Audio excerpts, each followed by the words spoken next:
रात के 2 बज चुके थे और कब्रिस्तान के अंदर से मिट्टी खोदने की आवाज आ रही थी, जैसे कोई जिंदा इंसान मिट्टी के नीचे से निकलने की कोशिश कर रहा हो, या फिर कोई बाहर आने की नहीं, अंदर जाने की कोशिश कर रहा हो।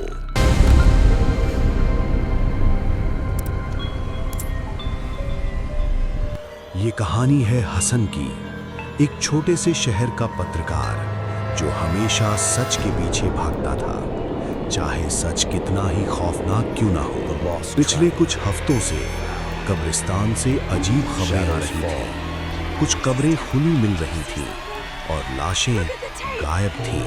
पुलिस ने इसे जानवरों का काम बताया, लेकिन हसन को कुछ और ही शक था। एक रात हसन ने खुद कब्रिस्तान जाने का फैसला किया। जैसे ही वो अंदर गया, उसने देखा एक नई कब्र आधी खुली हुई थी और उसके पास एक पुराना फावड़ा पड़ा था। हसन ने हिम्मत करके कब्र के अंदर झांका और उसकी रूह कांप उठी। कब्र के अंदर लाश आधी गायब थी, जैसे किसी ने उसे काट कर खा लिया हो। तभी पीछे से एक आवाज आई, तुम्हें यहाँ नहीं आना चाहिए था। हसन ने पलट कर देखा, एक बूढ़ा आदमी फटी हुई आंखों के साथ हाथ में फावड़ा लिए खड़ा था।